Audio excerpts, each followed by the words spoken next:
तो आज हम चैप्टर नंबर 5 के नेक्स्ट पार्ट की पढ़ाई करेंगे, जो कि एक पोयम है, गीत है। तो शुरू करते हैं। टप्पू नामे हतो काचबो, अटक हती लपलपिया, आखो दी बस पानी में रही कर्या करे छब छबिया। तो एक टप्पू नामक कछुआ था और उसकी जो सरनेम थी वो लपलपिया थी, और वो पूरा दिन पानी में खेलता रहता था।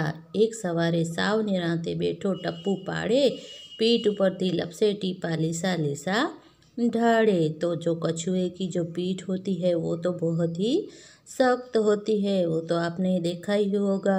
तो एक दिन वो कछुआ था, वो तालाब के किनारे बैठा था और वो पानी में से निकला था, इसलिए उसके पीठ के ऊपर से पानी की बूंदें टपक रही थी।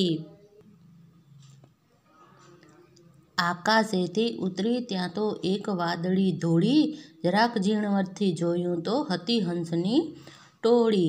तो वो वहाँ पे बैठा था, तो उतनी देर में उसने क्या देखा, तो उसने देखा कि आसमान से एक बादल की टोली आ रही है, मगर उसने बारीकी से देखा तो वो बादल नहीं, मगर वो तो हंस की टोली थी। टप्पूए सपनू जोयेलू मानसरोवर जासू, हंस चरे छे एवा साचे साचा मोती खासू। तो जो टप्पू नामक वो कछुआ था, उसका एक सपना था। उसने क्या सपना देखा था, तो उसने सपना देखा था कि वो हंसों के साथ मानसरोवर जाएगा और वहाँ पे हंस जैसे सच्चे मोती चुगते हैं, जैसे सच्चे मोती खाते हैं, उस तरह से वो भी वहाँ जाकर मोती खाएगा। एक ज पाड़मा करी दोस्ती लई लीधु प्रोमिस, हंस कहे के उड़िए त्यारे जराए ना बोलिस। तो जो हंस होते हैं वो मानसरोवर में रहते हैं, और टप्पू का जो सपना था मानसरोवर जाना, तो वो मानसरोवर कैसे जा सकता था, तो वो जब हंस उसे ले जाते तभी वो जा सकता था ना। तो उसने हंसों के साथ दोस्ती कर ली और उनसे प्रॉमिस लिया कि आप मुझे अपने साथ मानसरोवर घुमा के ले जाना। तो हंसों ने उसे प्रॉमिस किया, मगर उन्होंने एक शर्त रखी कि जब भी हम आपको मानसरोवर ले जाते हों तब आपको बीच में बोलना नहीं है। उड़ता पहला टप्पू भाईए करी लीधु शॉपिंग, घणी बधी वस्तु लीधी ने लीधी खारी सिंग। तो टप्पू तो बहुत ही खुश था मानसरोवर जाने के लिए, तो वो वहाँ हंसों के साथ जाने से पहले उसने बहुत सारी शॉपिंग की।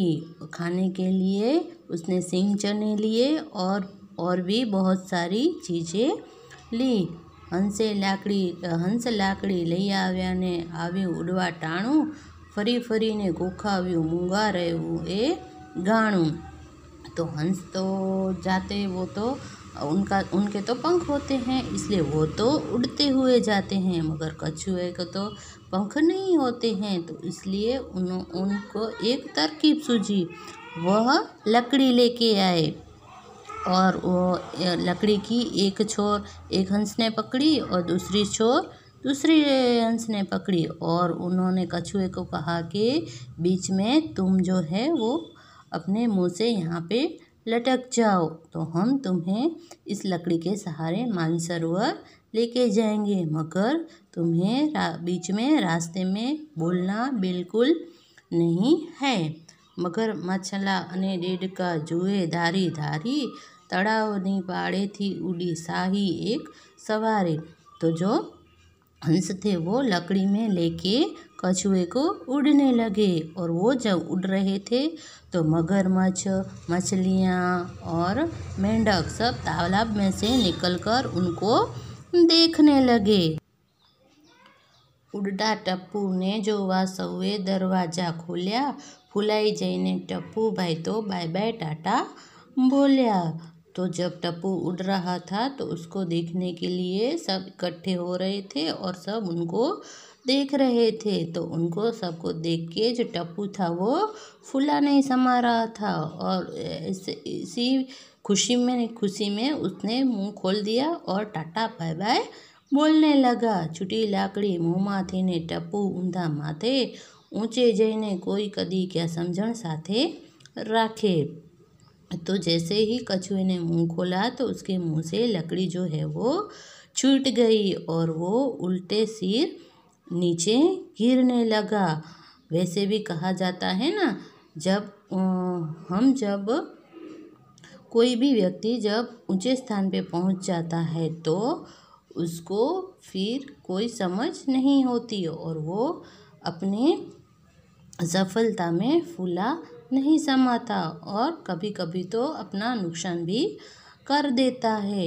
પડ્યો ધ્રાસકો હંસોને કે હમણાં ટપ્પુ મરશે, આ કંઈ ઓછું પાણી છે કે છપછપ કરતા तरसे। तो टप्पू के जो मुंह में से लकड़ी छूट गई और वो नीचे की ओर लपकने लगा। तो हंसों को उसकी चिंता हुई कि अब तो वो नीचे गिरेगा और गिर के मर जाएगा। ત્યાં તો ટપ્પુએ સ્વિચ દબાવી ખોલ્યું પેરાશૂટ, પાંખ વીંઝવાની આમાં નહોતી માથા कूट।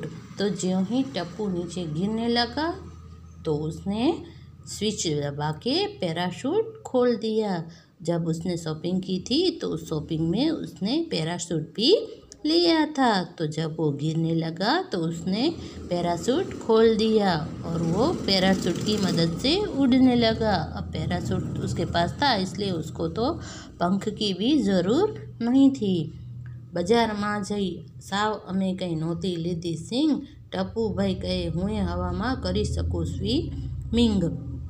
तो टप्पू सोचने लगा कि मैं जब बाज़ार में खरीदारी करने गया था तो ऐसे ही नहीं गया था, मैंने सिंग के साथ ये पैराशूट भी लिया था। अब तो मैं हवा में स्विमिंग कर सकता हूँ। હતી વાર્તા જૂની જેમાં ઘણા કાચબા મરતા, ટપ્પુભાઈ तो આકાશેથી पीछा જેમ उतरता। तो ये जो स्टोरी जो पुरानी स्टोरियाँ होती थी उसमें क्या होता था, तो कछुआ जो लकड़ी जब उसके मुंह से छूट जाती तो वो ज़मीन पे गिर के मर जाता। मगर ये तो नई वाली स्टोरी है, उसमें जो टप्पू था वो बहुत ही स्मार्ट और होशियार था। उसने तो जो है शॉपिंग की थी और उसमें पैराशूट लिया था इसलिए वो नहीं मरा और वो तो अच्छी तरह हवा में स्विमिंग करता हुआ नीचे आ गया। नीचे उतरी टप्पू भाई तो गंगा जी में नाया, खाधू पीधू राज कीधू ने मीठा गीतों गाया। नीचे उतर के टप्पू ने बहुत सारी मस्ती की, खाया पिया और अच्छे अच्छे गीत गाने लगा। तो इस स्टोरी में, इस पोयम में एक हंस और एक कछुए के बीच में क्या क्या हुआ, उन्होंने क्या क्या बातचीत की उसका और वो कहाँ पे जाने लगे, इसका सुंदर वर्णन किया गया है। तो अब बारी है क्वेश्चन आंसर की। तो फर्स्ट क्वेश्चन है, हंसोए काचबाने आकाशमां केवी रीते उडाड़वानुं विचार्युं, कयो उपाय बतायो। तो हंस जो थे वो कछुए को आसमान में उड़ाने के लिए उन्होंने क्या सोचा, तो उन्होंने लकड़ी के सहारे उसको उड़ाने का सोचा और उसने कछुए को लकड़ी पकड़ने का जो उपाय है वो बताया। काचबाने मानसरोवर लई जता पहला कई शरत मूकी, तो जो हंस थे उन्होंने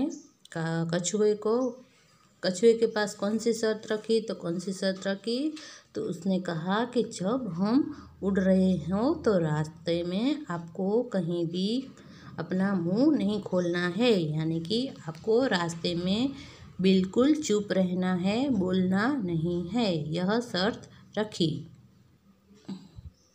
मानसरोवर में जवा माटे काचबाए शू खरीद्यू, तो उसने क्या क्या शॉपिंग की, तो उसने अपने साथ चने सींग लिए, पैराशूट लिया और भी बहुत सारी चीज़ें ली। તમારે બહાર જવાનું હોય તો તમે શી खरीदी करो। तो आप जब बाहर घूमने के लिए जाते हो तो आप क्या क्या खरीदारी करते हो, तो आप क्या खरीदते हो, ये क्वेश्चन का आंसर आपको अपने हिसाब से लिखना है। गुजराती में काचबा ने आकाश में उड़ता कौन कौन जुए छे, तो कछुए को आसमान में उड़ता हुआ कौन कौन देखता है, तो उसको मगरमच्छ, मछलियाँ, मेंढक सब उसको आसमान में उड़ता हुआ देखते हैं। टप्पू केवी रीते बची गयो, तो टप्पू कैसे बच गया, तो उसने अपने साथ पैराशूट लिया था और ज्यों ही वो नीचे गिरने लगा तो उसने पैराशूट खोल दिया, इसलिए पैराशूट की मदद से वह बच गया। फिर अगली एक्सरसाइज क्या है, गीतना आधारे सरखा बोलाता शब्दों लखो।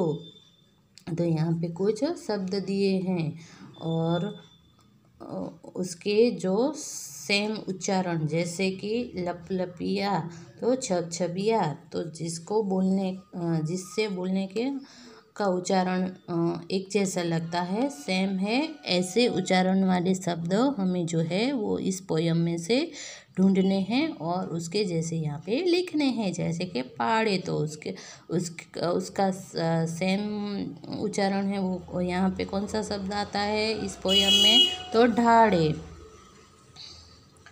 फिर धोड़ी तो टोड़ी, जासूं तो खासूं। तो इस तरह से इस पोयम को आपको पहले पढ़ना है और यहाँ पे जो शब्द दिए गए हैं उसके सेम उच्चारण वाले शब्द आपको इस पोयम में से ढूंढ के यहाँ पे लिखना है। तो जिस तरह से मैंने यहाँ पे एक्सरसाइज फिल की है उसी तरह से आपको भी अपनी टेक्स्ट बुक्स में फिल करना है।